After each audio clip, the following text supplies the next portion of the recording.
Good morning and welcome to the 14th meeting of the Economy, Energy and Fair Work Committee for 2019.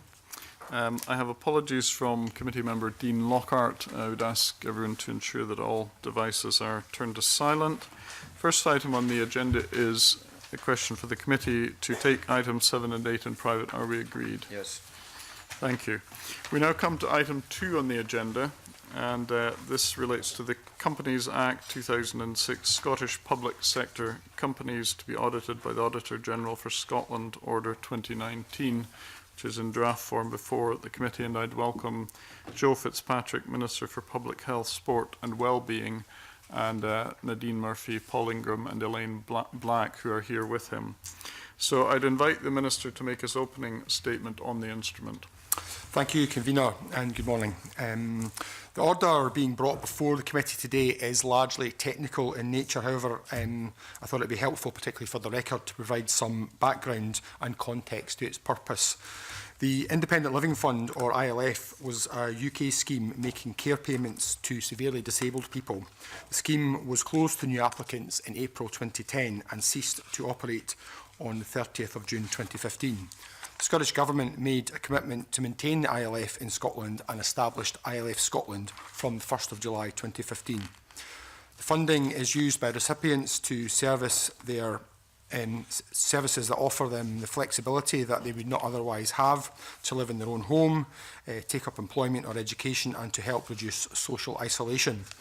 An agreement has been reached for ILF Scotland to distribute packages of ILF support to existing recipients of the ILF fund living in Northern Ireland on behalf of the Northern Ireland Executive. ILF Scotland was established in 2015 as a company limited by guarantee and wholly owned by the Scottish Ministers. This was to meet the very tight time frame for delivery and to ensure that payments were protected. At that time, ILF Scotland appointed their own external auditor, and its annual accounts have been audited under the commercial sector audit requirements set out under the Companies Act 2006. In June 2018, ILF Scotland was established as a new devolved Scottish public body and has a classification of executive non-departmental public body. NDPBs follow an executive model framework which requires that external auditing is provided by the Auditor General for Scotland. The Auditor General for Scotland is a statutory auditor whose services are outlined in the Public Finance and Accountability Scotland Act 2000. It's accountable to the Scottish Parliament and has several statutory powers to assist the auditing process. It's therefore desirable that ILF Scotland to be on the same footing as other statutory NDPBs for auditing and accounting purposes. To that end, the purpose of the order is to extend the Auditor General for Scotland to provide external audit services to ILF Scotland. In seeking the change, we've consulted with the Scottish Government Legal Directorate, senior staff from the Auditor General for Scotland's office and ILF Scotland. So in terms of the detail of the order being considered today, the Companies Act 2006, Scottish Public Sector Companies to be audited by the Auditor General for Scotland, Order 2019, will subject ILF Scotland to the following pieces of legislation. Firstly, Section 1226 of the Companies Act 2006, which allows Auditor General for Scotland to be appointed as a statutory external auditor, and Section 483 of the Companies Act 2006, which allows ILF Scotland to be specified as a body subject to the Auditor General for Scotland's auditing powers. We'd obviously be happy to take any questions on the order. Do committee members have any questions on this order? Andy Whiteman. Yes, thanks, Convener. The Delegated Powers and Law Reform Committee have drawn our attention to the fact that the order doesn't follow proper drafting practice in terms of a territorial designation. The government's response basically is that this doesn't matter because ILF Scotland is clear what it does. Nevertheless, it seems that proper drafting practice is a good thing, regardless of whether it actually matters. It complicates scrutiny of legislation if proper drafting practice isn't followed, and we then have to follow through to see, well, does it matter? Whereas if proper drafting practice was carried out in the first place, we wouldn't have to do that. What's your response? Obviously, the matter was raised by the Delegated Powers Committee, and I think they were satisfied with the response that they received from the government. But Nadine, do you want to maybe add a little bit more? The Scottish Government is of the view that the order extends to the whole of the UK as a matter of Scots law. This reflects the general UK-wide extent of the enabling powers set out under Section 483 of the Companies Act 2006, under which the present draft order is drafted. In line with draft in practice, a provision dealing with extent is therefore not required. This position is supported in the Scottish Statutory Instrument Drafting Manual, which states that an instrument will have the same extent as the power under which it is made. To include a provision on extent in these circumstances could therefore be criticised as unnecessary. This was a criticism of the Construction Contracts Scotland Order 2011. Subordinate legislation that contains no express proposition about its own extent is presumed to have the same extent as the parent act. It's also useful to note that similar orders have already been made by Scottish ministers under the enabling powers of UK Acts of Parliament, which also have UK-wide extent. This can be demonstrated by the Proceeds of Crime Act 2002, Disclosure of Information 2, and by the Lord Advocate and Scottish Ministers Amendment Order 2014. But more notably, it can be demonstrated by the Companies Act 2006, Scottish Public Sector Companies to be audited by the Auditor General for Scotland, Order 2008, which was made using the same enabling powers as the draft order currently before the committee. This 2008 order forms a precedent for legislation made under Section 483 of the Companies Act 2006. Okay, thank you. I follow all that. Can I take it then that there's a difference of opinion between the Scottish Government and Parliament as to whether proper drafting practice has been followed? Because you're basically arguing that the Statutory Instrument Manual suggests that it's not required. Yes. Delegated Powers Committee said there was a failure. So there's a difference of opinion. Is that fair? That is fair. Our draft is supported by the manual and it's supported by precedent, in fact, with the same parent act as before the committee now. Okay, thanks. I think the Minister wants to come back on Just that. very briefly, I think it's obviously not unusual for there to be differences of opinion, but nonetheless, the Government fully appreciates the work that Delegated Powers Committee does in terms of raising such issues so that we can just make sure that we have got things absolutely right. John Mason? Thanks, Convener. Just to clarify the timing of this, I mean, can you clarify why we're doing this just now rather than, say, last year or next year or some other time? Obviously, this could not be brought forward until the change of function to an NDPB, so it's kind of just had to come after that. So this was actually the first opportunity? This would be effectively the first opportunity. Okay, that's great. Thanks. If there are no further questions from committee members, I will move now to item 3 on the agenda, which is the formal debate on the motion to approve the affirmative instrument we've just considered. I would invite the Minister to formally move the motion. I move that the Economy, Energy and Fair Work Committee recommends that the Companies Act 2006, Scottish Public Sector Companies to be audited by the Auditor General for Scotland, Order 2019 draft, be approved. Thank you. Does any member wish to speak in the debate on the motion? If not, I'll put the question. The question is that motion S5M 17063 be agreed to. Are we all agreed? Yes. Thank you. That is agreed, and the result will be recorded, and I would invite the committee to agree that I and the clerk produce a short factual report of the committee's decision and arrange for that to be published. Does the committee agree to that? Yes. And at this point, I'll suspend the meeting. Thank you to the Minister and officials.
We move now to item 4 on the committee's agenda for this morning, our inquiry into construction in Scotland's economy. I would welcome today Derek Mackay, Cabinet Secretary for Finance, Economy and Fair Work, and with him he has Scott Bell, who's the Head of Procurement Development and the Construction Review Division, and Elizabeth Stark, who's the Head of the Manufacturing and Construction in the Scottish Government.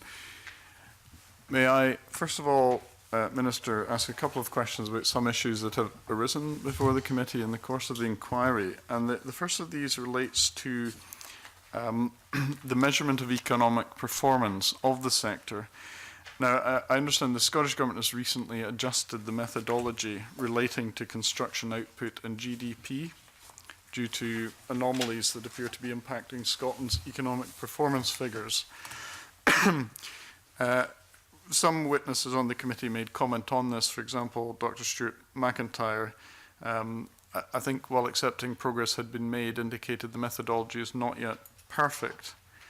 And I'm just wondering if the Cabinet Secretary could update us on progress in terms of further adjusting the methodology. Sure, Convener, it's a good question. Incidentally, I had a short opening statement and a long opening statement, thinking you'd preferred the short opening statement. I won't give any opening statement at all. I'll go straight to your questions, of course, Convener, sorry. This is your prerogative. No, Cabinet Secretary, my apologies. It's fine, it's fine. I'm happy to get straight to questions if that's what you wish. Well, perhaps we could have a compromise if you make a brief opening statement and then come to my question. Would that be an agreeable way of proceeding? I'll give an even shorter opening statement than I had intended, just as I am very grateful for the opportunity to discuss construction with you. I think it's very timely a piece of work as we shape actions going forward, knowing how important it is to Scotland's economy, to the workforce, and in turn to the wider objectives as a nation. So I think that's about short as an opening statement as I can manage. Turning to, and totally not what I was intending to say, Convener, but turning to your question, ask 2 economists for a forecast or an opinion, and you will get at least 2 opinions. They won't necessarily be the same forecast or the same figures. I think it's fair to say that we've had deeper understanding over the statistics in relation to GDP growth, the economy, and particularly construction. There has been that requirement for further work, realignment and adjustment. And that is what changed the GDP stats over the period of the last few years. So no suggestion it was anything other than trying to understand what's counted and what's not. ONS have been over this at a UK level, and ONS is now doing work at a regional and, for us, Scottish level as well to understand those GDP statistics. But it's more a question of what you're choosing to count and what's not counted. My understanding, it was some months back, of course, when this adjustment was made last year, it was largely around renewables as it related to construction. Of course, the economists can give further information, but the statistics have been sharpened up. And essentially, as you'll be familiar, what the GDP stats showed is that less economic growth in relation to construction in previous years and more in recent years, to summarise. Thank you very much. Moving on to the question of retentions, I think you'll again be aware that the committee has had some evidence on that, and I think there's retention research that has been commissioned by the Scottish Government. Do you at any stage have an indication of the direction of travel the Scottish Government is thinking of going on this? I mean, some suggested the complete abolition of retentions. Is there any indication you can give at this stage on that subject? Not yet, but I can certainly explain some of the thinking that we have right now. I hear some of that opinion. Some would like complete abolition, but others actually see a role. And it's probably a balance. Retentions isn't the only tool in the box, so to speak, because it may be one of the mechanisms we have to have quality assurance. Because, of course, we don't want a position where either in the public or the private sector, but let's say in the public sector where we are commissioning work and we're not assured that the project is complete to our satisfaction, and we have very little recourse to that contractor. So there may still be a role going forward, but it must never be for a cash flow situation for the client or you know, those contracting the works. It should be for that quality assurance purpose of being assured that there are still levers that can be deployed to ensure that essentially what we've paid for is what has been delivered. So research has been undertaken. I think that report is being compiled. Once that's concluded, I think it can inform our opinion as well as the evidence that you've harvested to see what opinion on it is. So I am open-minded as to the future use, but it has to be one of the many tools that can be used to ensure that we get value for money and a satisfactory conclusion to contracts that we've undertaken. So no conclusions yet, Convener, but I'm happy to look at the evidence.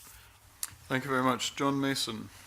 Well, it was really just briefly to follow on from what the convener was asking. I mean, one of the other options, I think, as well as retentions, is the idea of project bank accounts. And again, we've had kind of mixed evidence, frankly, about that. I think that it was positive that the level had been reduced, but there was some feeling that you know, bigger companies benefit a bit more from it, and further down the supply chain, tier 3 and 4 and so on, don't benefit so much from it. And I think there was the argument that you know, effectively that takes money out of everybody's pocket because it's sitting somewhere else. How do you feel about project bank accounts going forward? Again, it's a balance. On the whole, they're perceived to be a good thing. We have lowered the thresholds so that there can be more access to them. Arguably, the biggest beneficiaries are those SMEs that run through the supply chain, the subcontractors, that can get access to what they're due more quickly. That's how they've come about. So we see a benefit to them.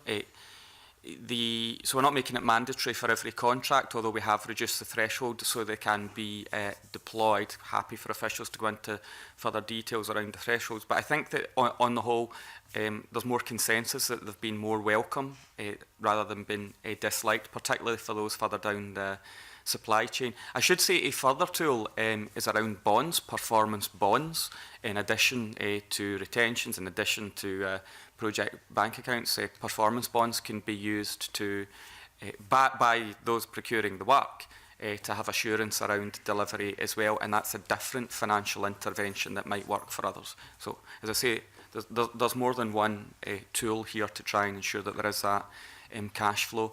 But I think what we're all trying to do is to ensure that the resources are flowing through the system, and so that there's proper payment for work being done, as opposed to people being able to retain cash for the wrong purposes, which in then turns great difficulties for business, particularly the SMEs. I'm sure is what Mr Mason is striving at.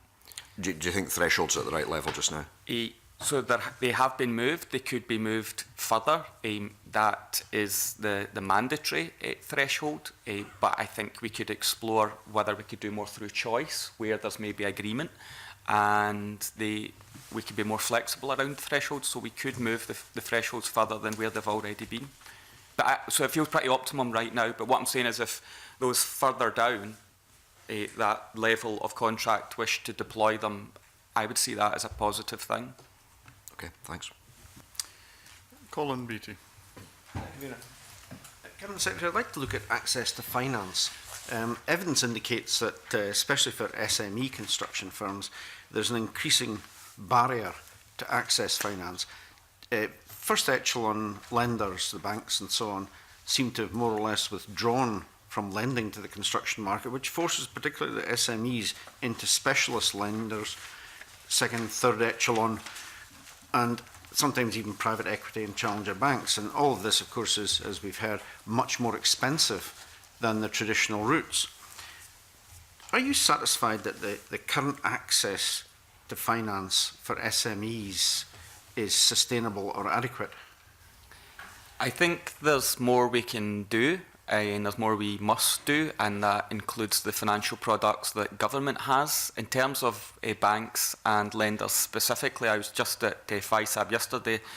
Of course, the Financial Services Advisory Board, First Minister was in attendance as well, and I've established with FISAB a banking and economy forum, which I think is very useful, being able to take the interests of the economy and government to the banks and financial services direct.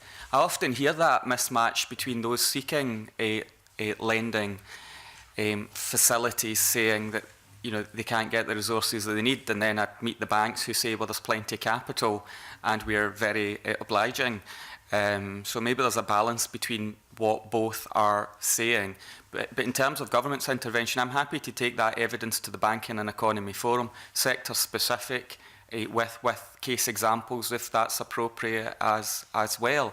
In the Economic Action Plan that I launched on my appointment as Economy Secretary, in addition to my finance role, there are very clear actions around stimulating the economy, financial products and the construction sector as well. Why I said there's more we can do, I think there's more we can do around the National Investment Bank, but as a precursor to that, there's the Building Scotland Fund, and there are also existing resources which I think could be maximised. The Scottish Growth Scheme, for example, and is arguably underutilised by the sector. So part of that's making sure it's properly promoted, and part of it might be to understand, you know, there's some barriers to why that it's not been accessed in the way that it could. So I think there's more that can be done with the banks, with the wider economy, and even with government and enterprise programmes ourselves, and I'm very happy to look at that to see how we can further support it. That said, in relation to Building Scotland Fund, even though it's taken some time, as you would expect, set up the due diligence and the mechanisms for it, absolutely, more is now coming through the pipeline, and I welcome that. I was actually going to touch on the BSF. Obviously, it was launched in 2018, and my understanding is that to date, something like 80 million of the 150 million has been allocated. Looking at the pipeline of projects and so on, is the demand and the uptake in line with what you're expecting? Is it on track?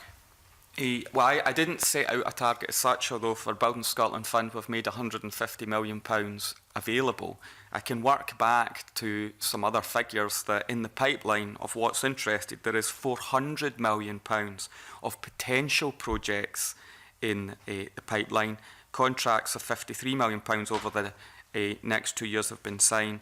And right now £64 million has been allocated. So that's three different figures which reflect what's been signed, what the anticipation is as it stands right now, but the figure of what could be in scope is £400 million of potential projects. Now, of course, not all of those will happen, but I think with that greater awareness we have now, Ivan McKee, Minister, was out in Livingston last week for the Building Scotland Fund element. There are now a number of house builders engaging with it. They maybe hadn't had access to finance from government before. So I think there's far more interest, and that's good. It's that kind of critical mass, that body heat now, as a sector's talking about it. That's a good thing. That's self-promotion, isn't it? Which will then ensure that finance can then leverage in additional private sector finance to stimulate the economy, house building particularly, and thereby construction sector. So that's all welcome. So I do expect the resources to be fully used, yes. Just to clarify, there was an announcement about £30 million coming to funding 1,800 private rented premises. Is that included in the 400 million, or what's already been signed up? I wouldn't imagine it's already signed up, but I don't think that. Yeah, I don't think. What I'd like to come back and do, if you wish, is what's agreed at the moment, and I could maybe give a bit more of a scope around what's in the pipeline. You can see how that's been broken down. So it is very welcome. As I say, it's a precursor to the bank, and I can give you more information on the nature of those different categories. Because it's very fluid. As I say, there's more interest coming in at the moment, and that's a good thing.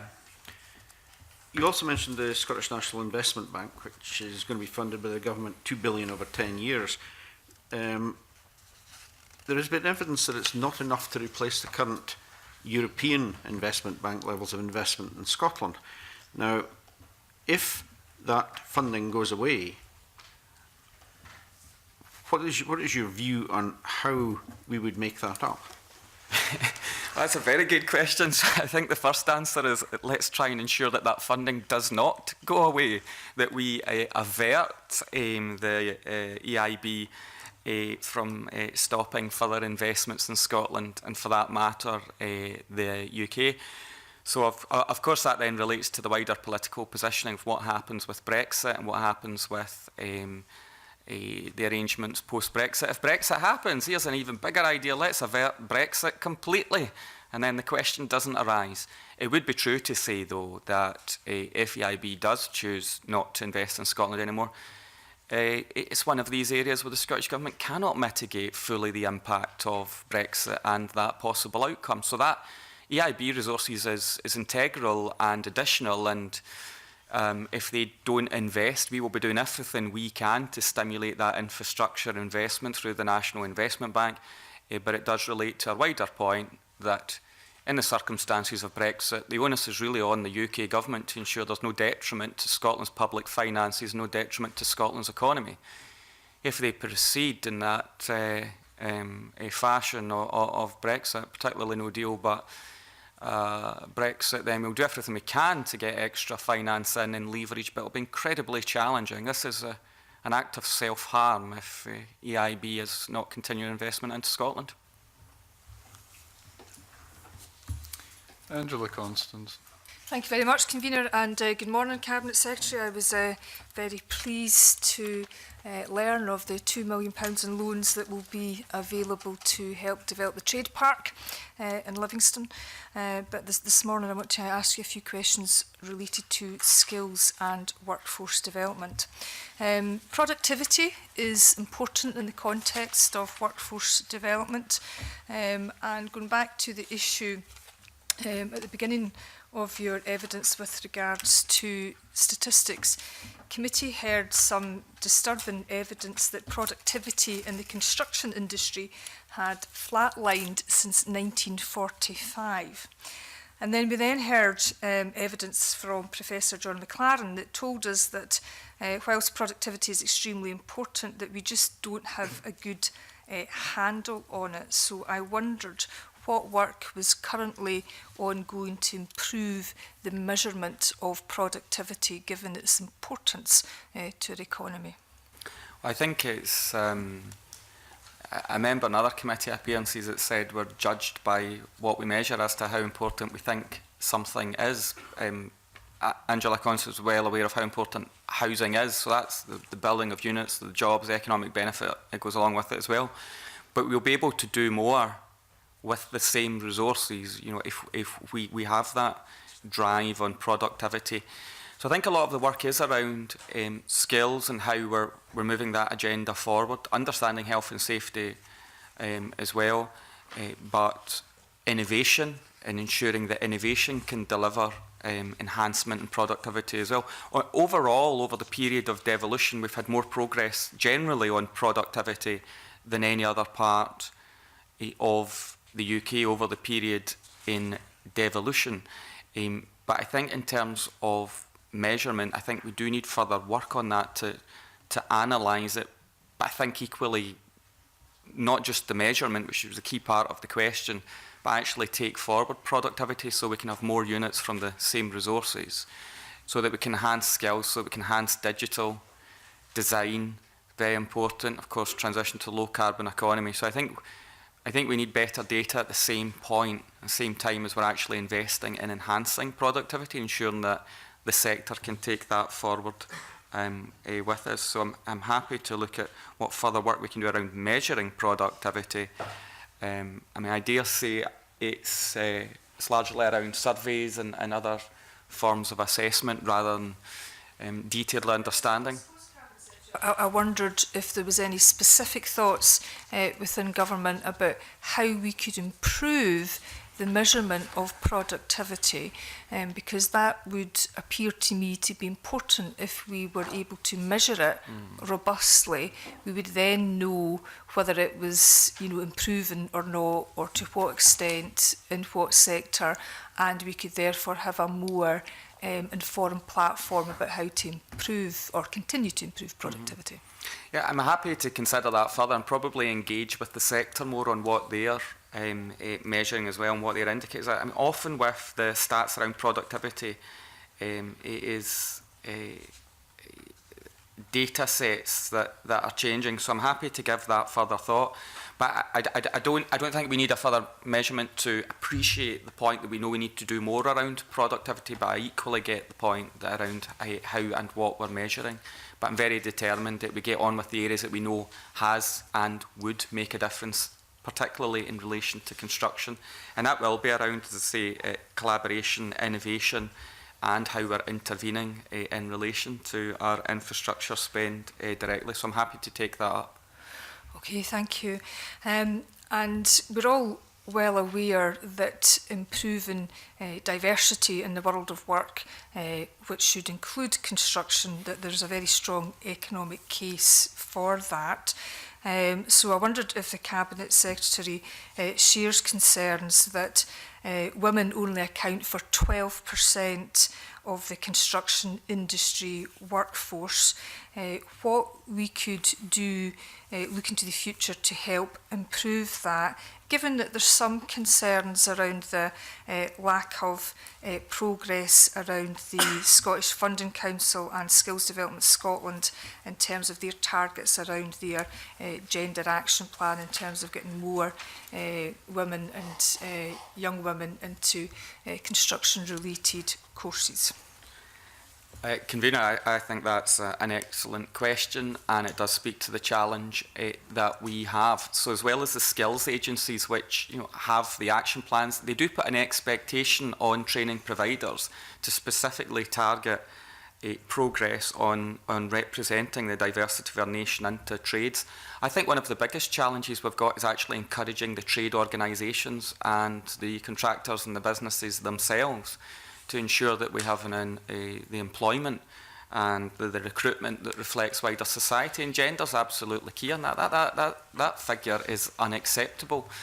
The progress that we've made includes in foundation apprenticeships, particularly in relation to gender, but it's not good enough. And we can have the promotional campaigns where we've got icons and we're trying to address the image of construction, the sector, but some of it will be about not just who's coming through the training programmes, but who's actually being recruited. So I think the relationship with the trades organisations themselves and the sector and employment and recruitment practices will be important. So there is a gender action plan there. There is a diversity a drive, but I absolutely think that there is more to do.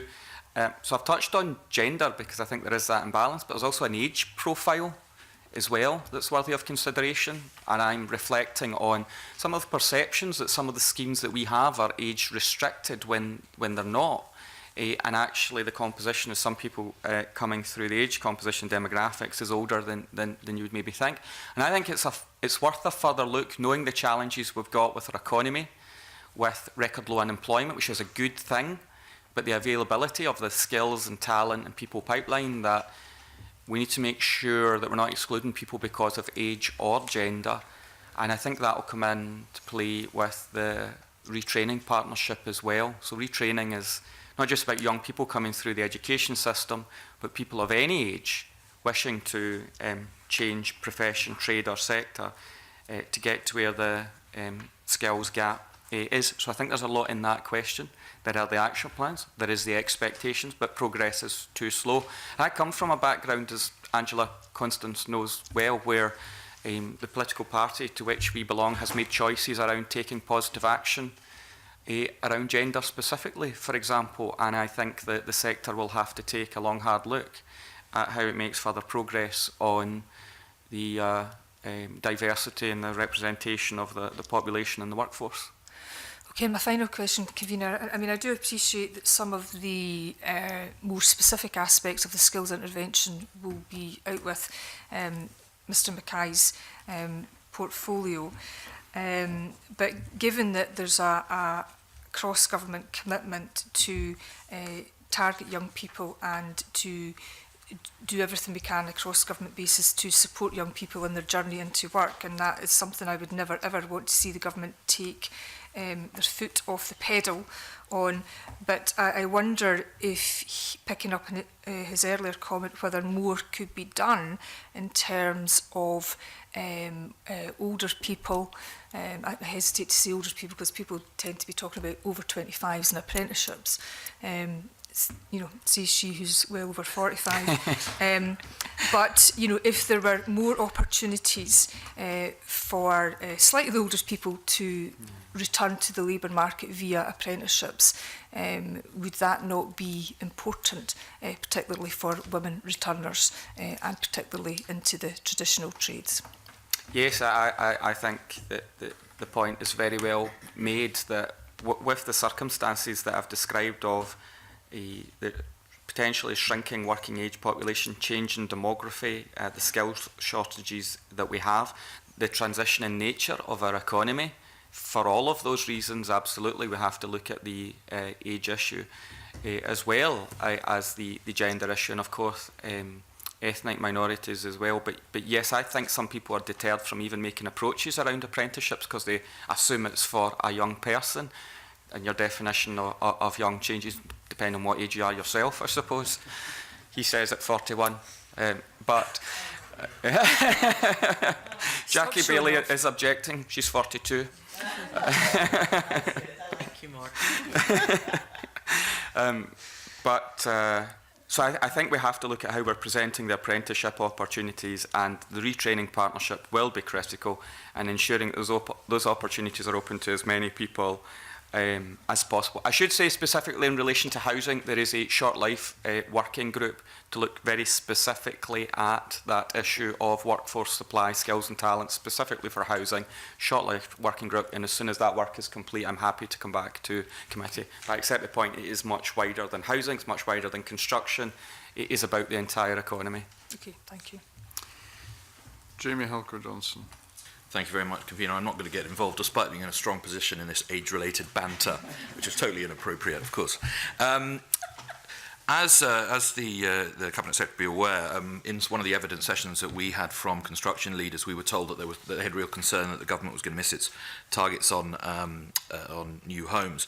And on a visit to Edinburgh College, one of the more concerning kind of issues that was raised was not only is there a skills shortage in some of those skills areas, those disciplines, but actually a deficit. So the shortages are actually getting more extreme. So, given Homes for Scotland's believed reduced supply of a skilled workforce is still one of the binding constrictions on increasing housing output in Scotland, could you tell me specifically within your remit what more can be done, both in increasing the number of young people and others going into this sector, but also to ensure that our planning is better kind of going forward to meet needs within housing, within construction, but widen that too?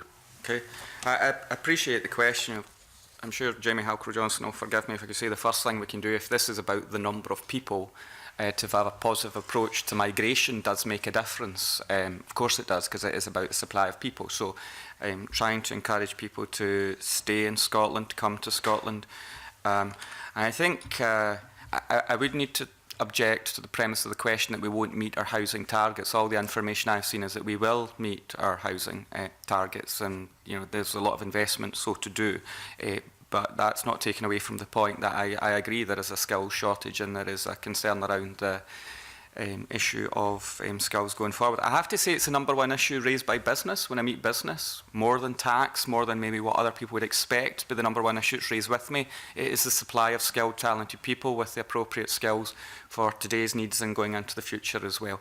Digital, I know the economy committee would be interested in that. Digital is another area where we have to be very focused on ensuring we've got the appropriate skills. So in all of that, we're trying to ensure that the enterprise education and skills system is giving business and industry what they need. So that's the appropriate qualifications, that's easy routes into those qualifications, particularly in construction, vocational learning, working with colleges particularly. I was visiting City of Glasgow College just the other week, and they were showing how they're calibrating their system as well to support what the economy needs.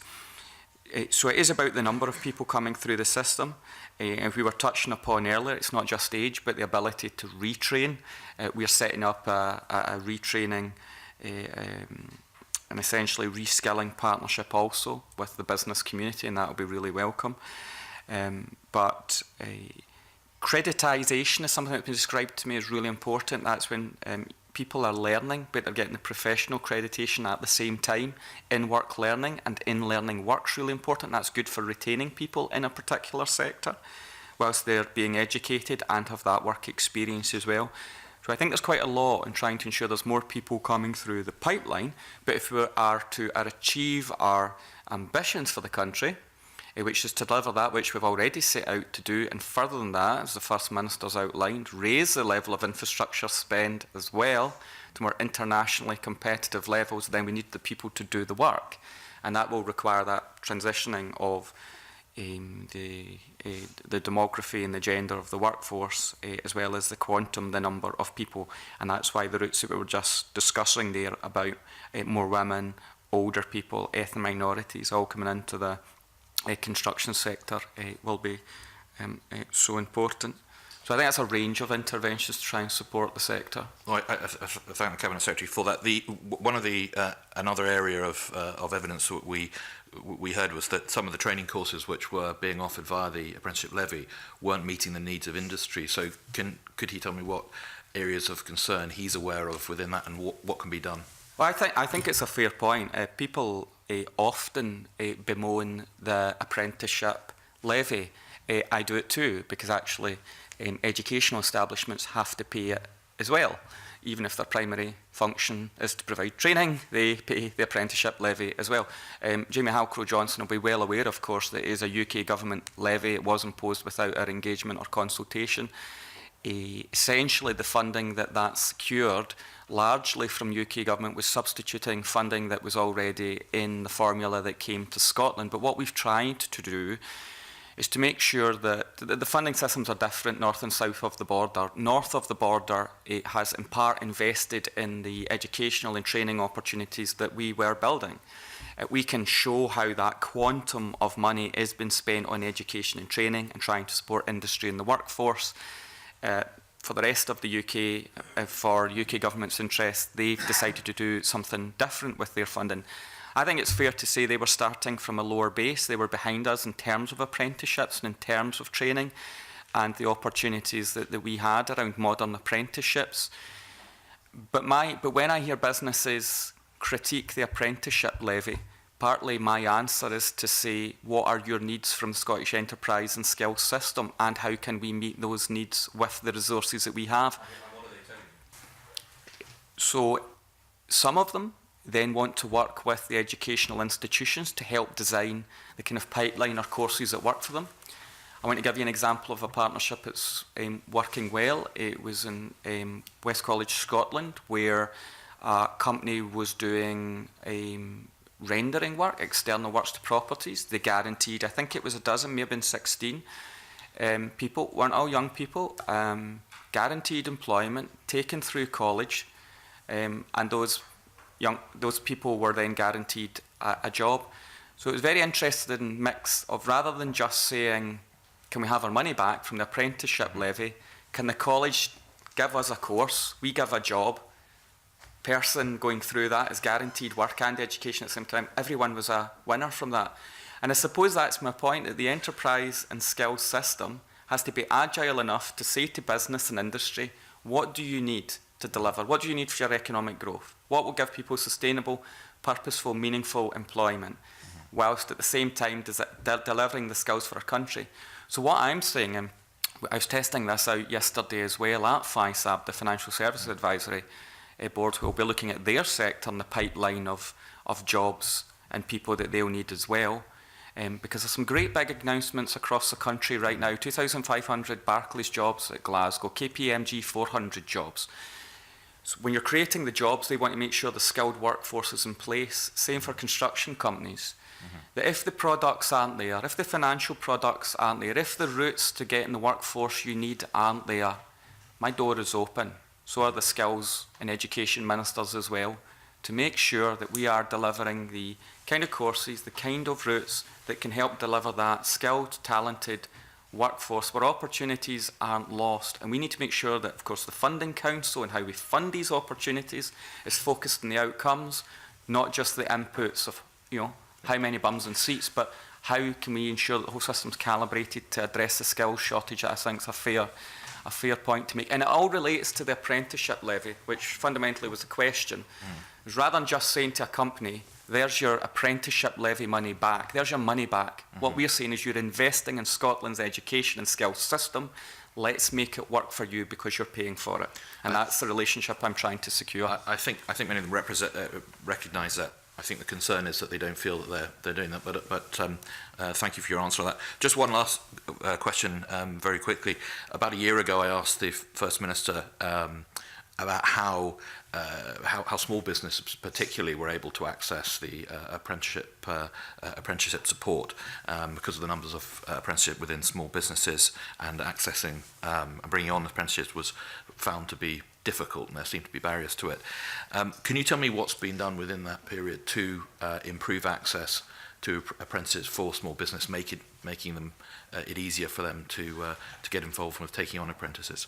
In relation, of course, to the apprenticeship levy, it is the larger businesses who pay the levy, of course, the UK tax, and that's points understood. Yep. But the only way we can grow our economy at the pace that we want to is support those small and medium-sized enterprises. And I suppose that's partly my point, that if we were just giving people their money back, it wouldn't be serving the economy well. The enterprise and skills and education system absolutely has to be delivering for all businesses, no matter how big or how small. So the way that small businesses can get into this is actually they can approach either developing young workforce arrangements or colleges direct. I ask college principals when I meet them, as I did last week, are you well engaged with the local business community? Do they know how to engage with you in terms of the courses that are required for economy? And as it happens, the anecdotal case I just gave you in West College, Scotland, was one where it was a small business. It was growing, it had captured a piece of the market, and it had a relationship with Skills Development Scotland and the college, and it built the product that was right for them. And therefore, so that concern that FSB had a year ago, they shouldn't have now, is what you're suggesting? Well, if they still have that concern, I absolutely want to address it, and that means making sure that we've got the access to the opportunities that are there. Right? I think it's fair to say that the skills and apprenticeship landscape for businesses still can be quite complex. Where do you go to? Where's the one point of entry?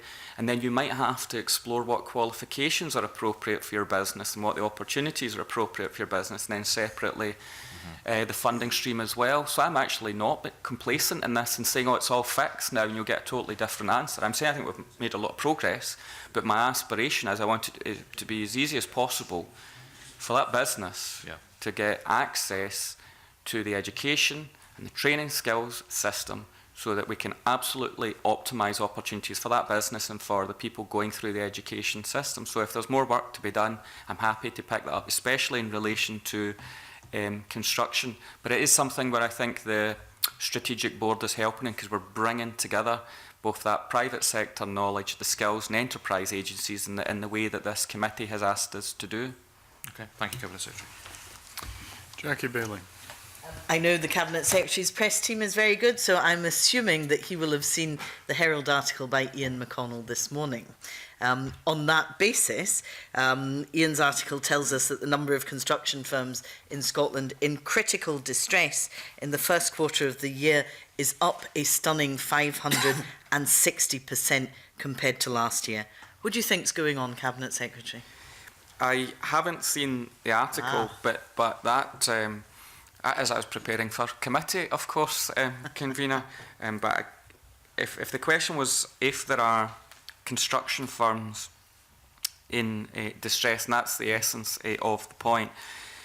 So whilst there's very welcome and positive economic indicators right now, and hopefully we could all welcome record low unemployment at 3.3%, welcome in terms of GDP growth that in many quarters our performance is outperforming the UK. Foreign direct investment second only to London, exports up, but specifically in relation to construction, I think some of the issues will be around the skills shortages. I think some of the issues will be around the Brexit uncertainty that there is at the moment. That will be a feature, of course, right across the UK right now. The committee itself has picked up on access to finance, and then there'll be the relationship within the construction sector itself. So, as I say, they're very welcome economic indicators right now, but there's no doubt about it that there's a kind of subdued nature to the economy right now. And some of the issues that the committee is exploring, I think, can help us understand what's going on in the construction sector and what more we can do to support them. And I think a further line within all of this is probably that access to finance. So the nature, if it's the quantum, the number of companies that are in stress. What I've heard from some construction companies, it's when they are not being paid that becomes their biggest challenge for work that they have done. That's largely not the public sector, but it might be other private sector contractors in the fashion that they're engaging with each other. But it doesn't explain really the huge difference between Scotland and the rest of the United Kingdom. In the rest of the United Kingdom, the construction firms in critical distress in the first quarter increased by 17%. Ours is 560%. So it's not just a question, if I could respectfully say to the Cabinet Secretary, of the economy being subdued. I think we're in emergency situation, and it's not explained by Brexit, because that, of course, has an impact across the whole of the UK. Well, Convener, I mean, I did say I haven't seen the article, so I can only speak from the question that's been put to me rather than the content of the article. But I do speak to construction firms, and I do speak to Scottish industry, and I am speaking to the facts that we've covered. Even on the GDP stats, we know that there has been times when construction in Scotland has continued when it's not continued in the rest of the United Kingdom.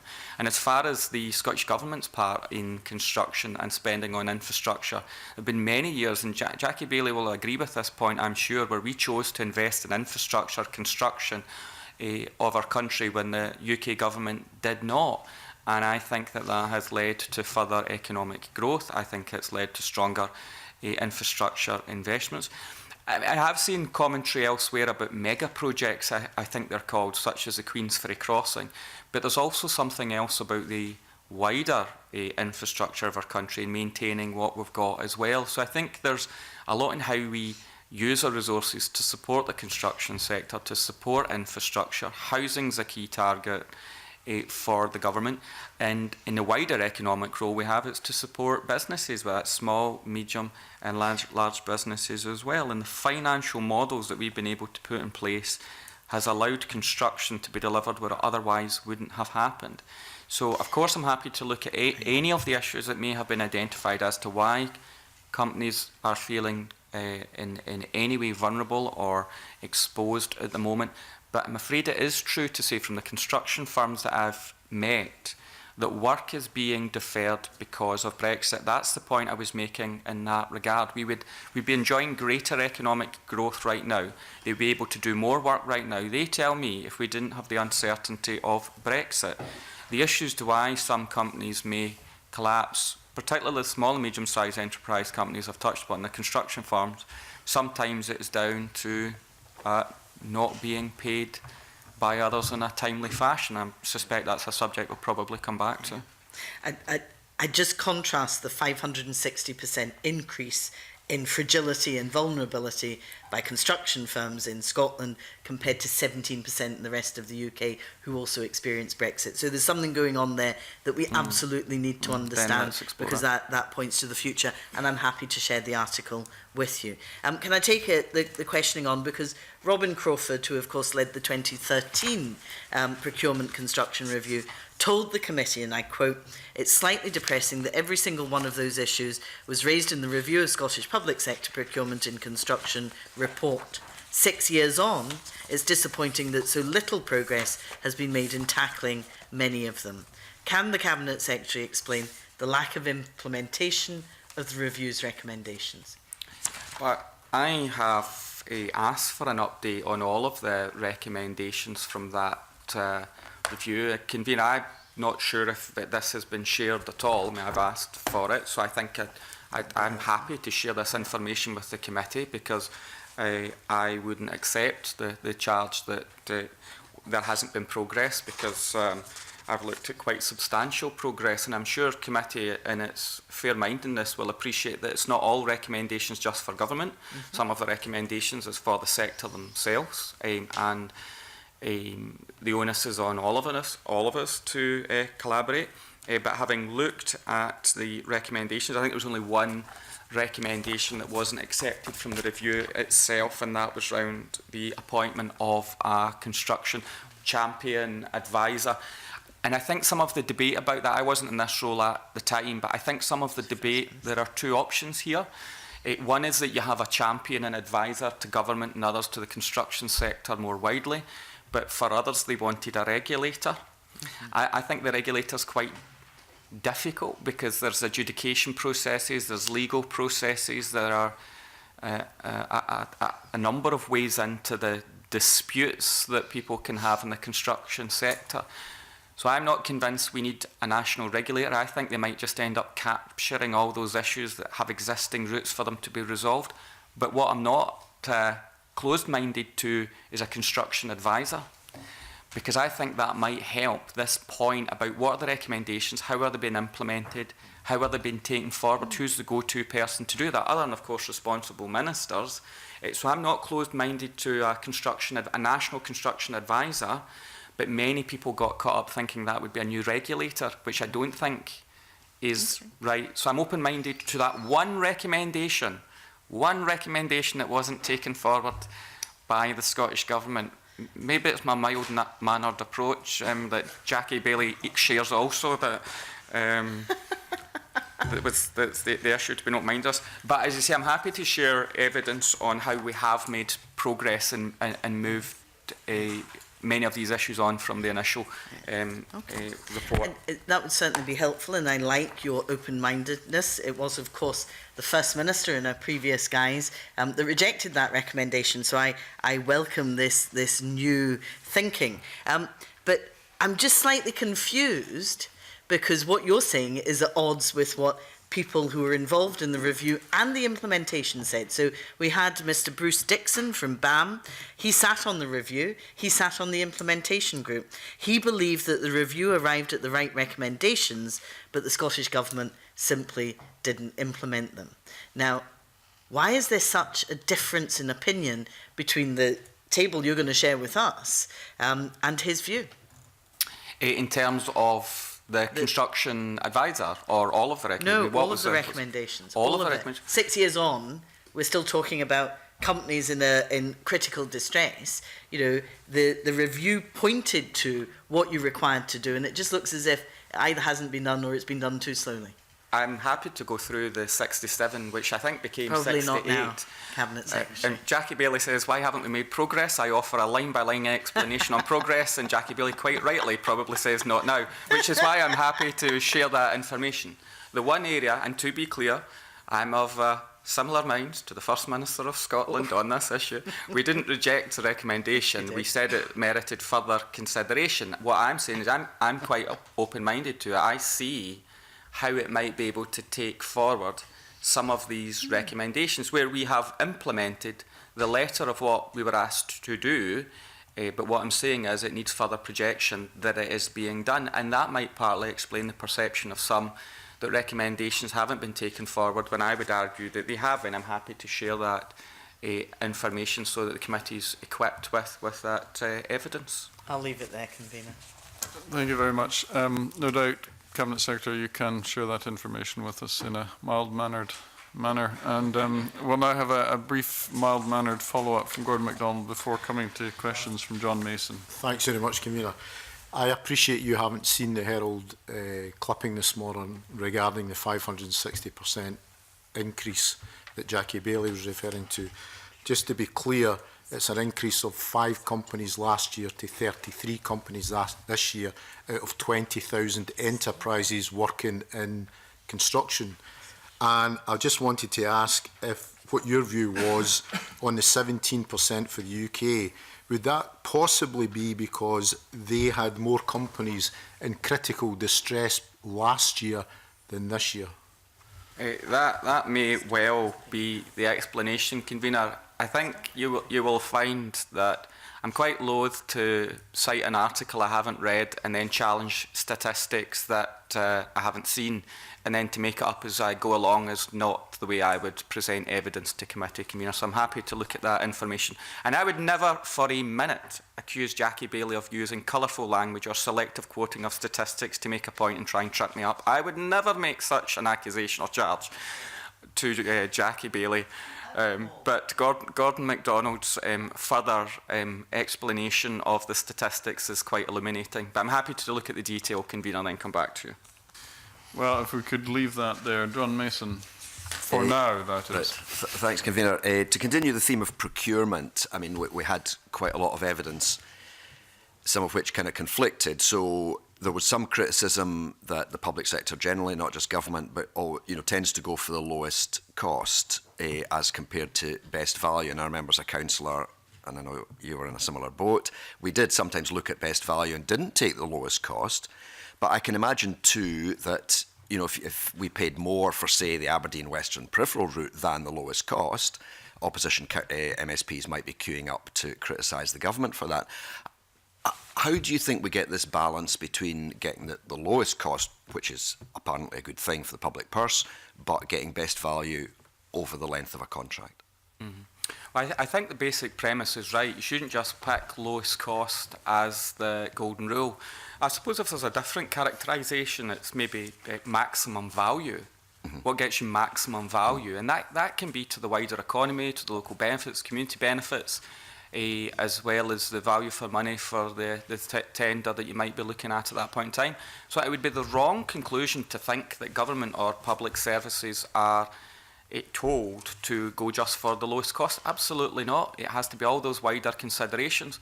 I've personally visited the government's procurement staff, heads of procurement across the public sector. I'm clear what's in the public sector finance manual as well, and there are a balance of considerations to take into account when weighing up contract awards. So it's not just the cheapest, it's all those wider considerations. I see maximum value is a very interesting way to look at it, because that considers more than just the cost, more than just who was the cheapest. It's all those other considerations that can come into play. And I think so can I ask you, do you think that is happening at the moment? Yes, I'm not just saying for government, because everybody's under financial pressure. Our councils, are the government, are Transport Scotland looking at maximum and best value? Or are they really under pressure to take the lowest cost? Well, no, I don't think they are under pressure just to always take the lowest cost, because anyone who has worked in procurement will know if you just look at cost and nothing else, it might be more expensive in the long run if you haven't looked at the other costs. And actually, there is a duty upon the public sector to look at the wider benefits as well of your procurement, the power of procurement, £11 billion in the Scottish public sector. So if we need to further evangelise that point, then we'll do it. But as I say, I've personally visited heads of procurement across Scottish public life and the government's own procurements team to make this very point, that the power of our spend is more than just the cheapest contract award. It is that maximum value, that maximum contribution to our economy. Do it all within the law. Of course, it has to be within the law. State aid rules or whatever the rules will be into the future, but don't just look at cost. I can't be any clearer than that, convener. Okay. Now, following on from that, we also had evidence that some of the big contractors are coming in with bids which are really unrealistically low in order to basically survive and continue their business, and the margins are so tight that they know they're going to have to, once they actually win the tender, then they have to cut costs for their subcontractors and all of that. Now, I'm not suggesting that the public sector, pays over the odds, but I mean, do you think bids get thrown out because they are unrealistically low at times? Or should they be? If a bid wasn't credible, and the procuring authority wasn't satisfied, and of course there's due diligence, wasn't satisfied that that was credible, yes, they can take that into account. I mean, officials can maybe give you more of the analysis further, but where there's bad or illegal practice, of course that would be challenged. Where it's not a credible bid, and some of the criteria, and this comes back to the some of the issues you can take a different view about, but is the financial coherence of a bid is important. So it might not always just be the lowest cost, but the financial coherence of a bid is important. Of course, we don't want to be in a position where someone is deliberately going for cut price contracting only to realise that they'll be renegotiating all their way through delivery because of the initial bid. So there are checks and balances in place, and maybe Scott Bell can give you further detail on that internal process. Yeah, I think from a legislative point of view, as the committee will know, Scotland doesn't actually, our legislation doesn't allow for people to use lowest cost bid. It is a recognised procurement route, but we specifically disallow that approach. That's not to say that using the most economic advantageous tender approach can result in the lowest bid winning.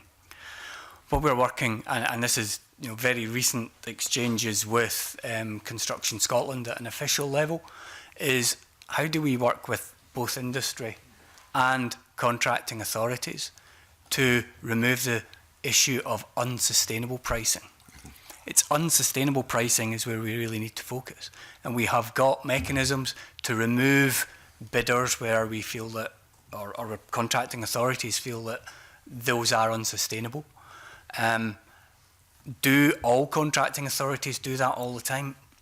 I can't answer that question because ultimately they're making some of their local decisions locally. However, the legislation is clear. We don't allow lowest cost, but as the only measure, and we can allow people to exclude unsustainable looking bids. We've also legislated for whole life cost to be used in the analysis of tenders as well. So it's not just the cost of producing the building. I mean, can I give an example then? With the Aberdeen Western Peripheral route, Carillion went down. I don't think because of that, but it would maybe appear to be that one of the factors was that long term they were bidding unsustainably for a range of projects and didn't survive. Now in that case the public sector did quite well because the other partners had to pick up the pieces, but actually that I would suggest is not a sustainable model because we can't expect them to keep doing that again and again and again, and they've made that pretty clear here. So are you sure that a particular bid might be sustainable, but the contractors that we're going to, which tends to be quite a small number, are maybe not sustainable companies? Some of that, to answer Mr Mason's question, Convener, is reserved in terms of understanding some of the competition law here between companies or auditors, or some of that practice is hard for us to regulate. All we can do is judge the bids that are coming to us within the law. As I say, that regulation of business is for UK government.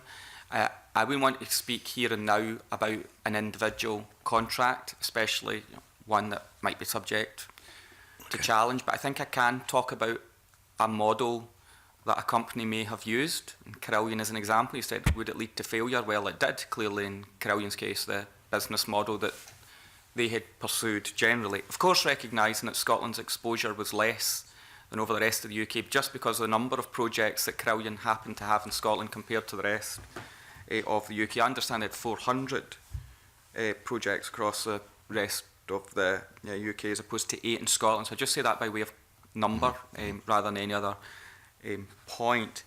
And the specific nature maybe of a large company who is pursuing public sector work might be good for their turnover. But the question in all of this is who carries risk? Where's the proper apportionment of risk in contracting?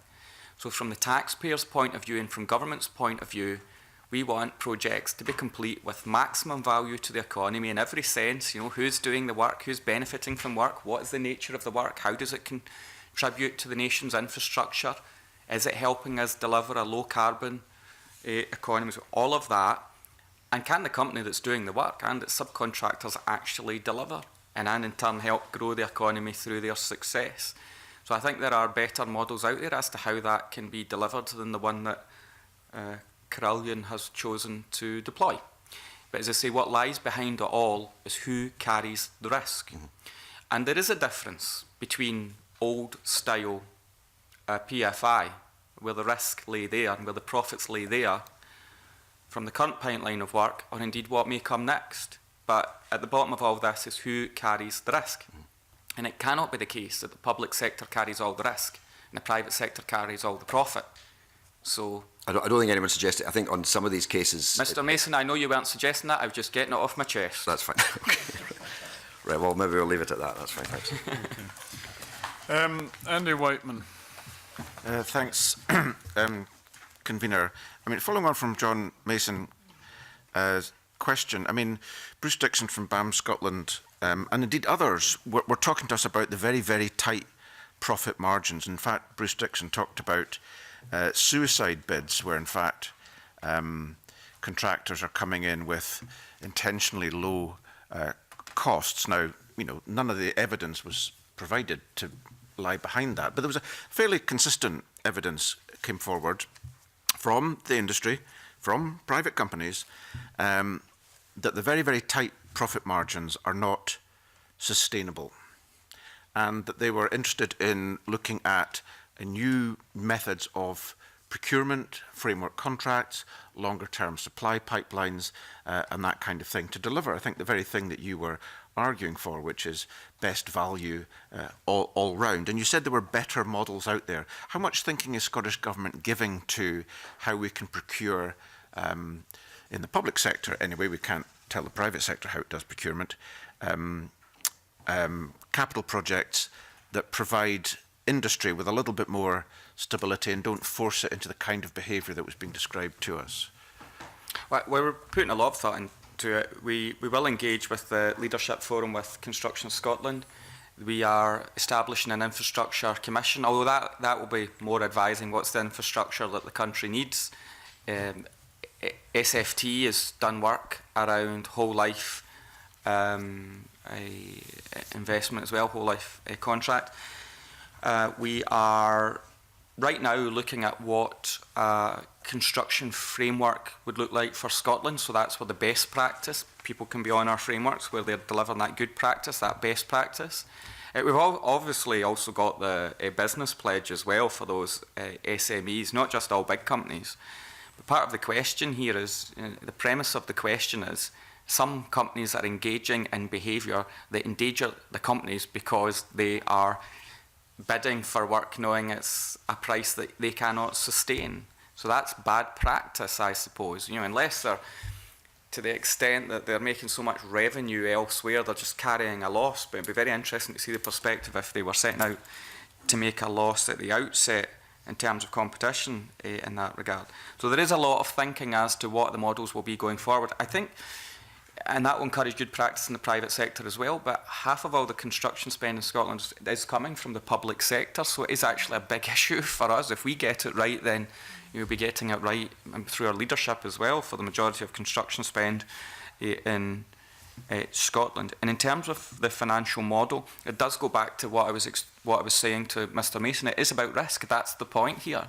Some companies are taking a risk on the basis of pursuing turnover than necessarily profit, in the hope that maybe adjudication or renegotiation or whatever it happens to be can address some of their financial risk going forward. So I think we want to get off to the best possible footing, but as to how we encourage best behaviour, if we create a framework that you can only get on it through the best practice and that good practice and that compliance with it, then I think that will be a good way to drive behaviour, as well as the other areas that I've touched upon, which is guidance and modelling.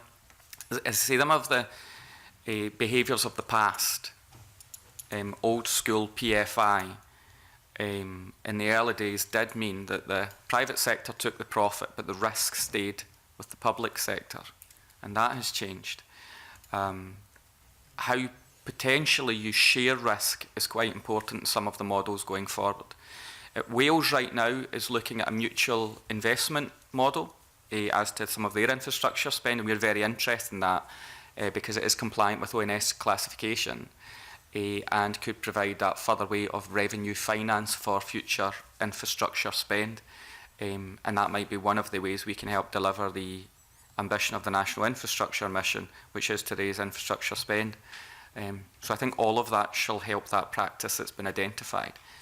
But the failure of very well publicised companies who have engaged in this behaviour, I think it's said that that model doesn't work. You mentioned there a framework, a new framework.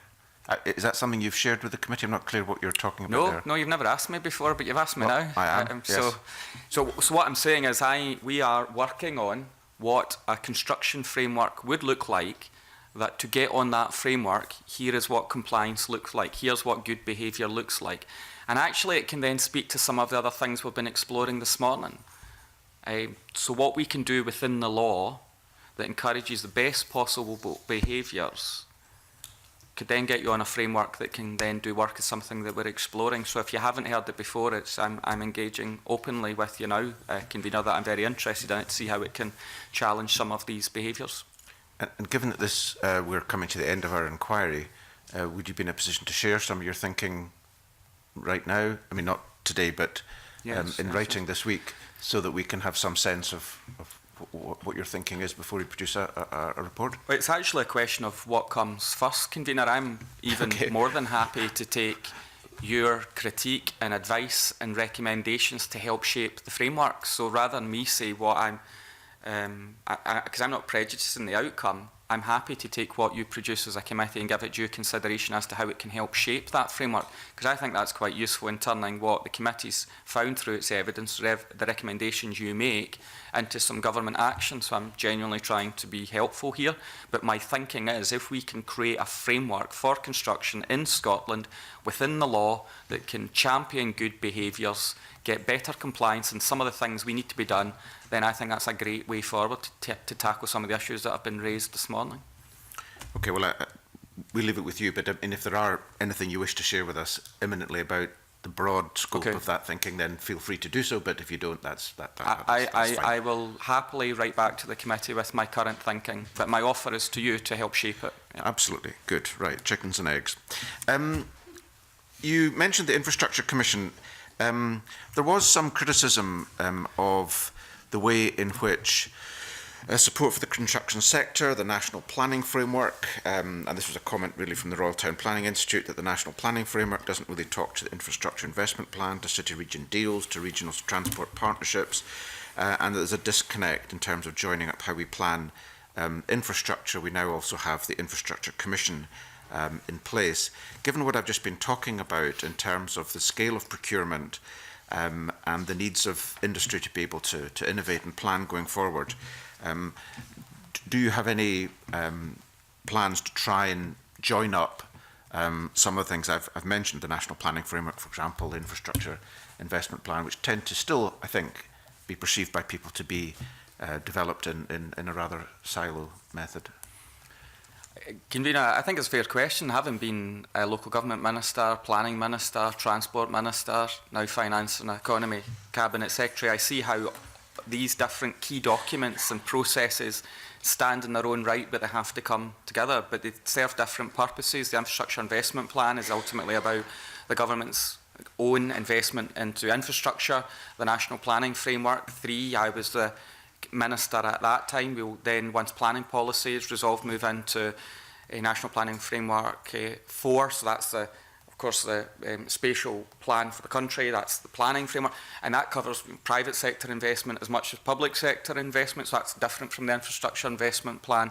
And the Infrastructure Commission, of course, will set out what infrastructure we need as a country. So there's good reasons for each of them to have the remits that they do. There's different engagement processes for each of them. Ultimately, it does all come back to Parliament and to government, as it should be.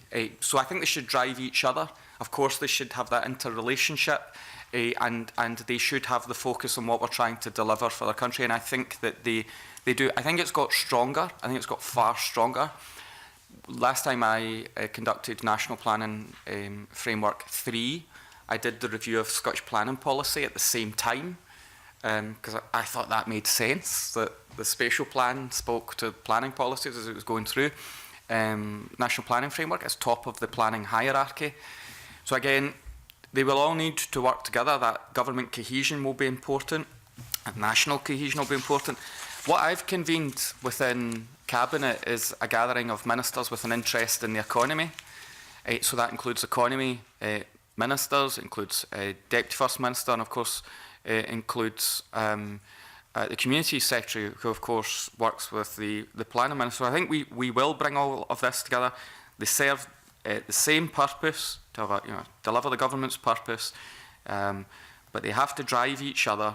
And I think that the way that all of them will be taken forward will be, I think, far more aligned than was the case before, having a very in-depth knowledge of all of them, and that then will drive forward our infrastructure investment. So it's important we accept the challenge, we get the independent advice, but we actually get on with it, and each of those different, absolutely fundamental work streams do speak to each other, and the ministers have to be engaged in our cohesive plan. And I've seen no evidence of the disjoint, but I want to see us collaborate to make sure that we can deliver all of them in a cohesive fashion. And I say that's partly why I've brought ministers together with that focus on the economy. Okay, thanks. And on a related topic of joining things up, the Scottish Government in January 29 published an assessment of housing land audits, and there was some significant weaknesses found in them as useful documents. Do you have any plans to change how the housing land audit system works? Yeah, I think this is more a matter for, ultimately local government that delivers it and the planning minister who oversees it.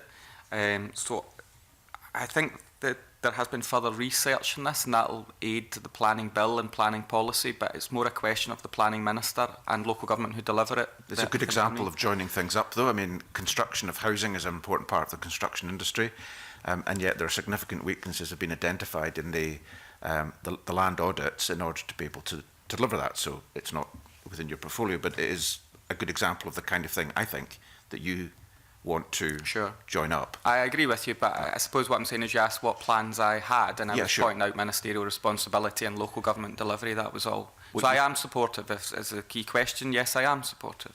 You could maybe ask the relevant minister and maybe come back to us to see if there has been any thinking about how to follow up the weaknesses in that regard, given your role as someone who wants to join things up. I'm more than happy to ask other ministers to answer for their brief, and I'm aware there's been research, and I'm in agreement that there's a useful role here. As to any view to change it, I think there's been consideration, as I say, through the planning bill, and it's for local government to implement. So I'll certainly take that up and pass to the planning minister. Okay, thanks, Convener. Thank you, Gordon MacDonald. You mentioned, Cabinet Secretary, a number of times this morning about innovation. And we know that Scottish construction has for decades suffered from low investment in innovation, research and development and technology. What difference has the creation of the Construction Scotland Innovation Centre back in 2014 made to the sector? It's my understanding that the Chief Executive should have shared the statistics and some of the reports on performance, and maybe even more importantly, future plans with you as well. I think on the whole, that collaboration, that bringing together the sector, rather than just have companies and institutions doing their own thing in isolation, bringing people together is what could give Scotland a competitive edge around innovation, around the transition to the low carbon economy, meeting very rigorous standards, use of products, that skills issue, but bringing together those stakeholders and a focus on research and development is very welcome. Rather than just keep doing what we've always done, or delivering houses or trades the way they've always been done, actually innovate what will champion the technology, the talent, and the trades progress is welcome. So I say the key difference is we're collaborating more, we're bringing the sector together more, rather than allow them to invent in isolation, just share that. Of course, we have innovation centres on a number of themes in Scotland, but there's no doubt about it that innovation is a way to drive performance going forward, and rather than be left behind, we're trying to stay ahead of the curve. So I think that's ensured that we are building good cross-company joint working, and that'll also put us in a stronger position for attracting UK funding as well, such as from sector deals and industrial strategy money, where I've met with Greg Clark, the business secretary. His diary was a wee bit freer before Brexit negotiations, I have to say, but we have discussed these kind of things in terms of innovation going forward, where Scotland has been punching well above its weight. Okay. We've heard this morning about the tight margins that a lot of construction companies are working on, and given that 91% of construction companies are either sole traders or have less than 10 employees, how could we support or encourage companies to invest in innovation given the tight margins and that the vast majority of them are very small companies? I think there's a lot in that question, Convener. Some of it is around if we had control over some of the tax reliefs, it can actually support further investment in research and development. That said, government funding and government agencies can help, but asking companies, some of whom are just treading water to invest in research and development, they might not see it as of immediate value to them, but it is. Actually, overall in the economy, that we've got record amounts in business enterprise research and development since records began. So that's not speaking specifically to construction, but I know the Economy Committee has wider interests as well. But overall, Scotland, more has been spent in Scotland now on record on enterprise research and development than at any other point we've had these records. And that will make a difference. Government can assist through Scottish Enterprise, Highlands and Islands Enterprise. There is funding support there to do some of that. But as I say, through the innovation centres, the collaboration is really important. We will have the National Manufacturing Institute for Scotland as well. So through our finance, through our support, through our collaboration, through the Scottish Manufacturing Institute as well, there are a range of ways we can help companies innovate and try and enhance their own productivity. So there are a number of ways in which we can help and support companies to do that. And as I say, there's a physical location as well around the innovation hub. And you mentioned about the construction framework. Is there going to be any reference to innovation within the construction framework? Now you're preempting what might be in my yet undetermined construction framework, Convener, but it was a nice try. But I think when we look at the Scottish Business Pledge and we set out the criteria to meet it, there's a range of things that we think are really important. And we do think that innovation is really important, but I wouldn't want a company to be excluded just because they're not innovating. They might be doing many other good things, but you wouldn't say, well, you're not allowed to do work for us because you're not innovating as well, but they might be doing other good work. So I wouldn't use that as terms to exclude a company, no. But do we want to encourage more innovation, research and development? Absolutely. Do we want to make it easy as possible for a company to do that? Absolutely. The future, for example, is far more digital and technology than decades ago, and the pace of change is so much automation, machine learning, artificial intelligence, and all of that, that the roles are changing, and a construction site's changing, isn't it, immeasurably now as well. So there's a role for all of that, but I wouldn't use it to exclude a company, no. Okay, thanks very much. Perhaps a final question to round up then. Cabinet Secretary, how do you see Construction Scotland fitting into all of this? I think it's a good question. I have met the leadership. There is actually a leadership forum that is meeting more regularly with civil servants, and I think as they take up some of the work that they've been charged with, I think further engagement with them will be really important, not just to meet them as representatives themselves, but it has to be cascading information, support streams to the whole sector, and then coming back to us. So a closer relationship, I think, will be very helpful. And crucially, of course, we will have the Infrastructure Commission, which will be providing that advice to the government about our infrastructure needs as a country as well. And as I say, the number of other matters that have been raised at committee, and I imagine through your evidence that you'll want me to explore further, and I can do that with Construction Scotland representing as the umbrella organisation, the sector. Well, maybe that Andy Wakeman would like to press you a bit more on specific points on that. Yes, I'm just interested. I mean, we were told by Construction Scotland that since the publication of the strategy, there's been formal engagement meetings with the Scottish Government led by the Procurement Directorate. Could you say just a little bit more about the character of those meetings and what they're designed to achieve? In particular, how engagement with industry is taking place beyond the larger companies, the small sole traders that Gordon MacDonald talked about? So in terms of ministerial representation, as Mr. Weston, I was hoping maybe to hear from... You didn't want to hear from me? No, I'm happy to hear from you, but just to make it clear, I'm quite keen to hear something about the character of those meetings. So if I can just say first then that my engagement is not just with Construction Scotland, it is with construction companies, it's with the wider business community, it's with, as is described, the Big Six representative organisation in relation to Scotland's economy. There'll be a national economic forum this week. So I have regular engagement with business and industry leaders, as have the civil servants and the other ministers that support my portfolio. In terms of the nature of the meetings that have been exclusively with civil servants, it's right to ask the civil servants to tell you the nature of those meetings. Okay, thanks. We've had a number of engagements with both Construction Scotland Industry Leadership Group members, but also more broadly than that as well, to ensure that we are working with Construction Scotland in a way that they engage broadly with the industry, so that it's not just about large prime contractors. And indeed, we're spending quite a bit of time with them looking at a number of factors where there are people from representatives from quite small businesses involved in that as well.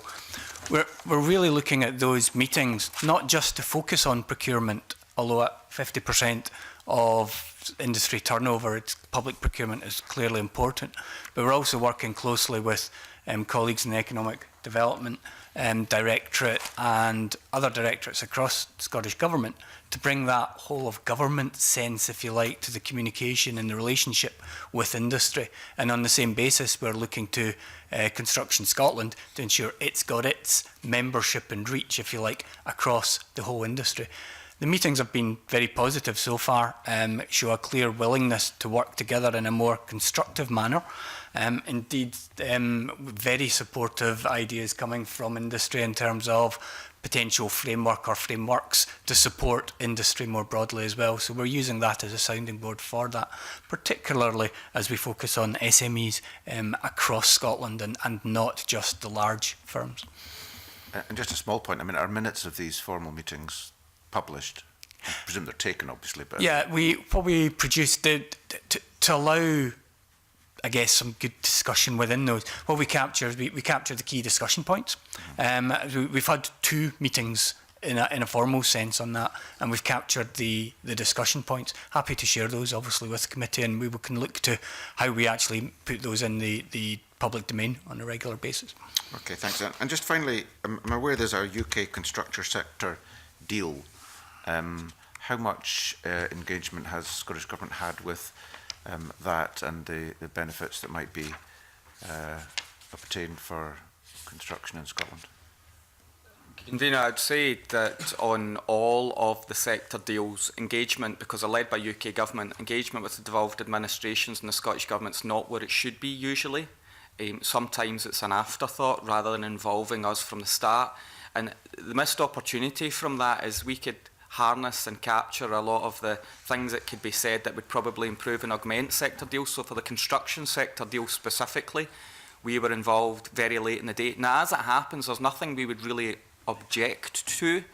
I'm not producing a critique of it, but I just think it would be better practice of the UK Government if they involved us with the sector deals well in advance of their publication, because that would then surely be more beneficial to shape them going forward. They're generally led by the Business Secretary that I touched upon earlier, Greg Clark, who I've got a good working relationship with the UK Cabinet Minister. As I say, UK Government's a wee bit preoccupied at the moment, and I think that Scotland can do very well from the sector deals, from the industrial strategy funding that comes from the sector deals. We're trying to calibrate it so that we do maximise the resources that can come from that. So whilst I have no major objections to the sector deal, there could be much deeper engagement with Scotland and the Scottish Government. What that would then do, deeper and greater engagement with the sector as well, because it wouldn't be just the government, it would then be what we understand are the needs of the sector also. So construction is not the worst of the sector deals, but there could have been better involvement.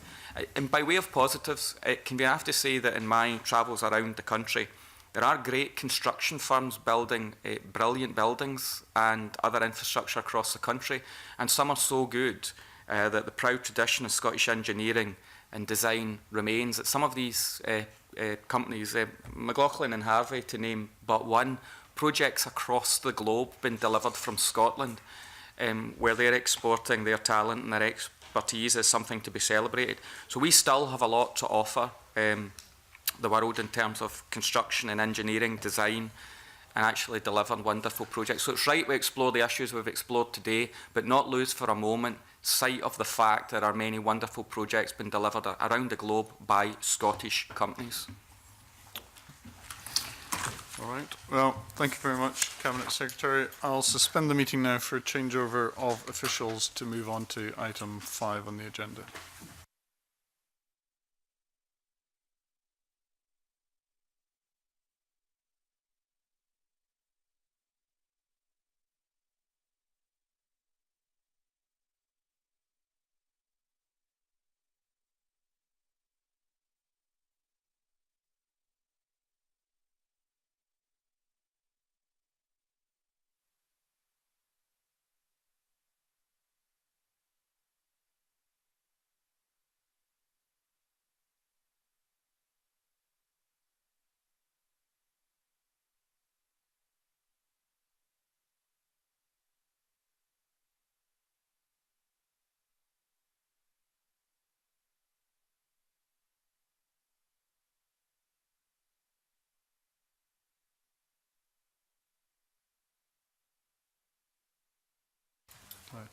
We now move to item 5 on the agenda, and the Cabinet Secretary has been joined by Lewis Hedge, who's the Head of Regulation, Standards and Conformity for the Scottish Government, so welcome to you.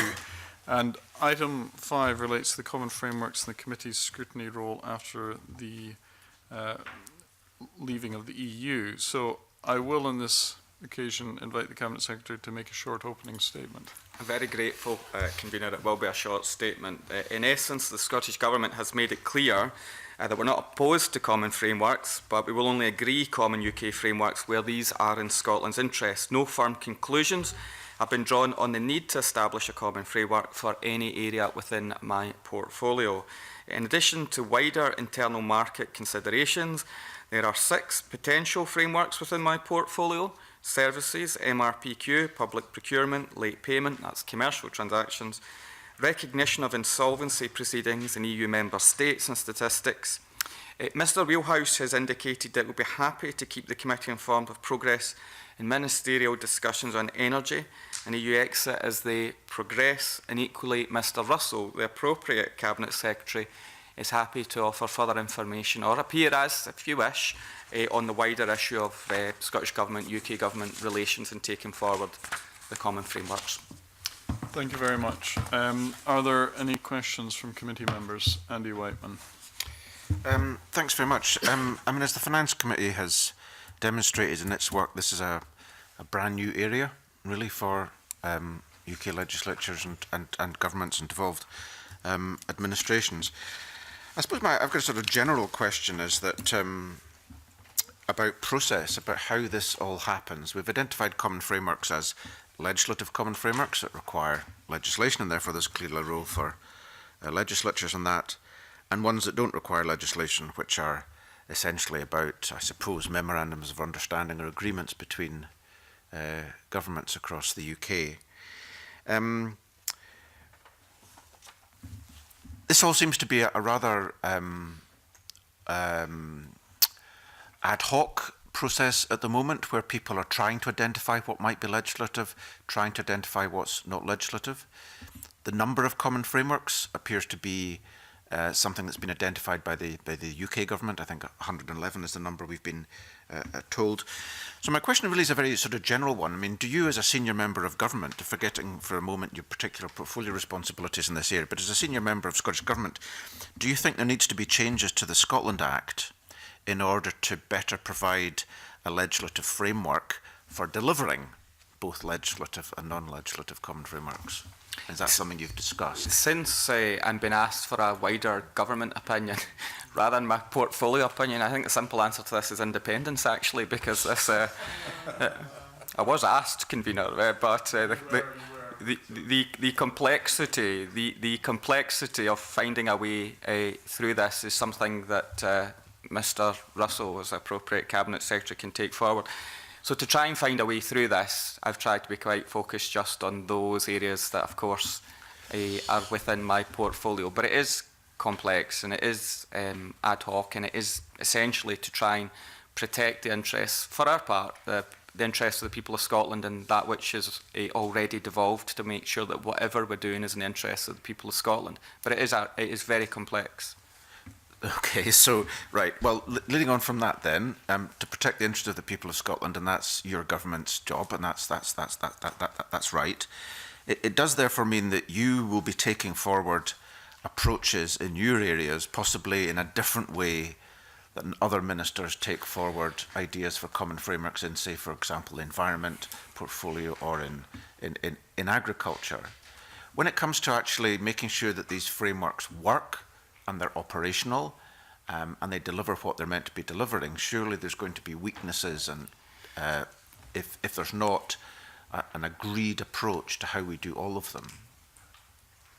Well, I understand the point that's been made, but that's why Michael Russell, as I tried to express in my brief opening statement, has overall responsibility for this engagement with UK government, because it is true to say that when Scottish Government engages with UK Government, behaviours do vary from department to department. They do. Whitehall departments vary. Some areas, even in relation to the Brexit negotiations, have been more forthcoming with sharing information than others, so they are better performers than others. Whether that's Treasury, rural or however, business. So the point I would make is that by way of process within Scottish Government, it will be Michael Russell that oversees this. The infrastructure is that there's a intergovernmental arrangements in place which is being reviewed by UK Government.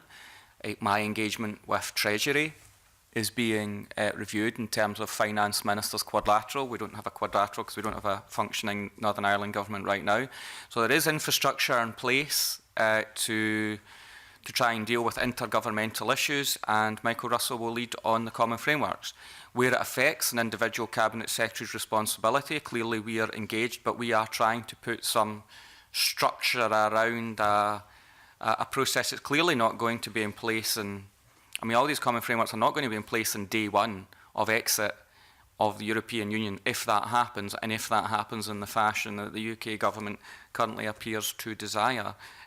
But we are doing our best to try and make this work in the interests of the people, but it will not compromise devolution, whilst we recognise that in some areas it will be good to have that UK-wide cooperation. For example, MRPQ, the mutual recognition of professional qualifications, for example. There's a reason to make sure, as this committee has previously considered, when we considered the statutory instrument, why that should be taken forward in the event of a no-deal Brexit. Okay, that's helpful. You said that, so take the Services Director, for example.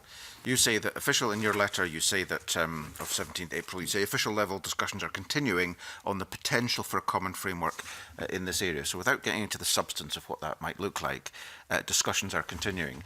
Now, you said that Mike Russell is overall kind of coordinating all of this. Can I just be clear that if you complete your work and it is, you determine, for example, a common framework for the sake of argument would be useful, would it be the case, therefore, that you will not, or the government will not seek to implement that until a common approach has been agreed to all common frameworks?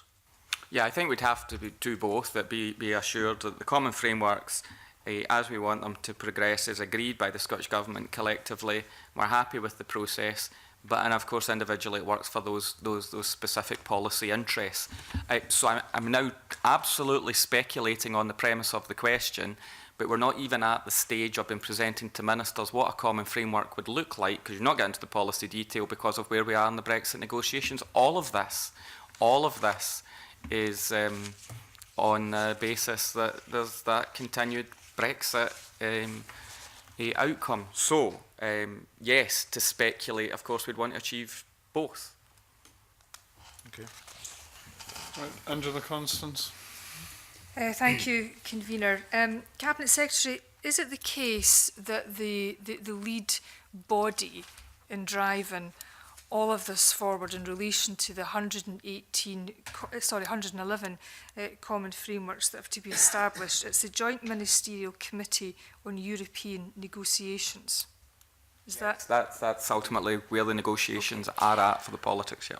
And in terms of how the Scottish Government's interests are pursued on that body, is it just Mr Russell that attends those meetings, or is his presence supplemented with other ministers as appropriate? Yes, other ministers as appropriate can join Mr Russell, yes. Okay. Or, yes. And where are we at that joint ministerial level in terms of agreeing a way forward that's mutually respectful to the various governments involved? Is there any, agreement as yet about the processes by which ministers will communicate and seek to come to an agreement, or what happens if ministers can't agree?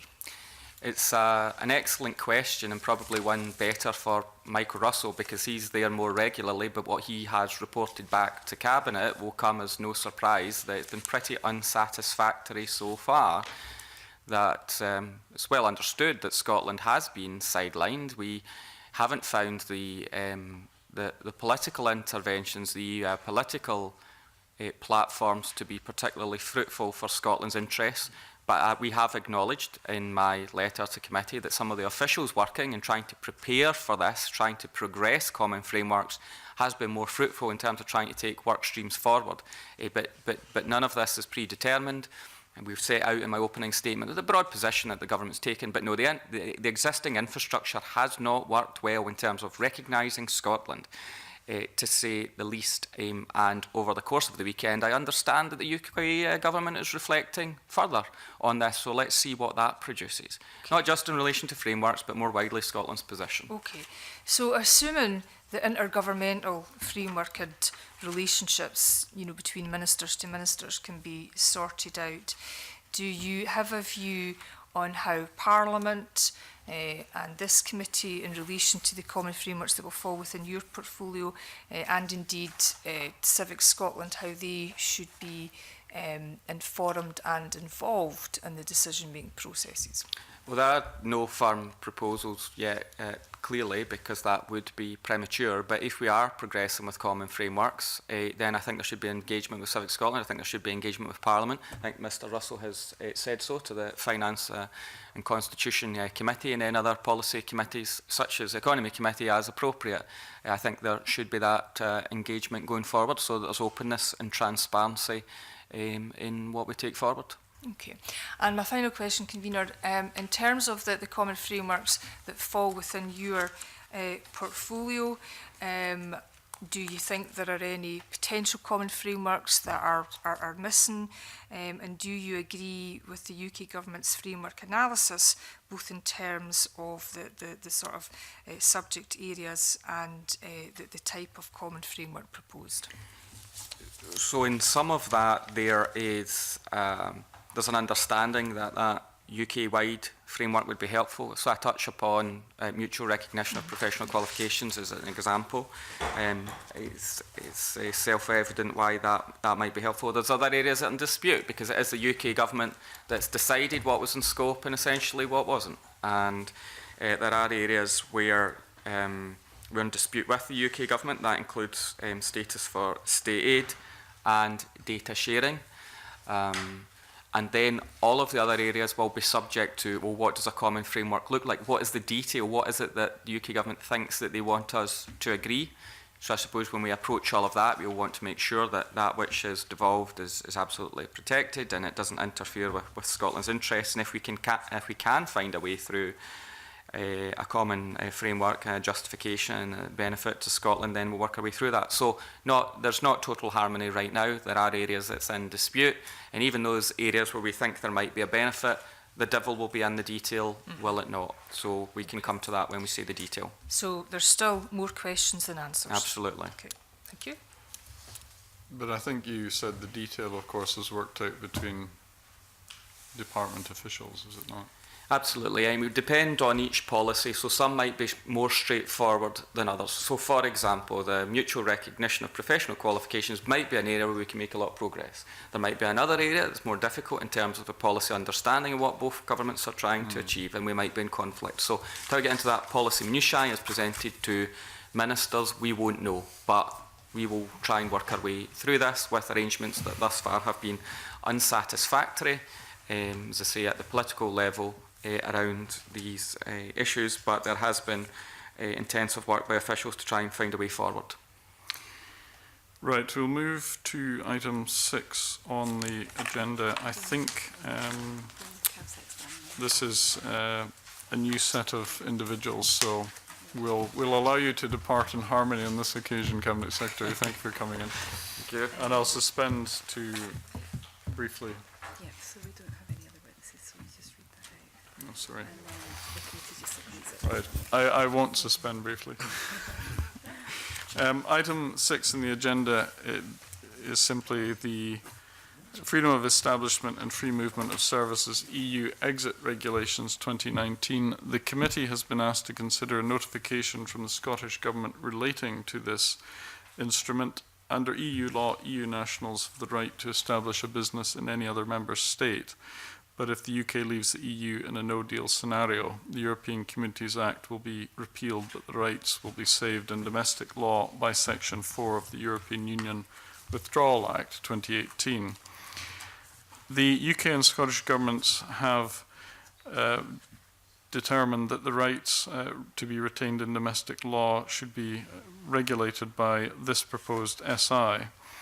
The committee agreed to seek further information on the regulations, and the response is contained in the papers. Is the committee content for these issues to be dealt with by statutory instrument laid at Westminster? Yes. Thank you. As the committee is content, I will write to the Cabinet Secretary to notify him of the committee's decision, and I will now suspend the meeting and we will move to private session.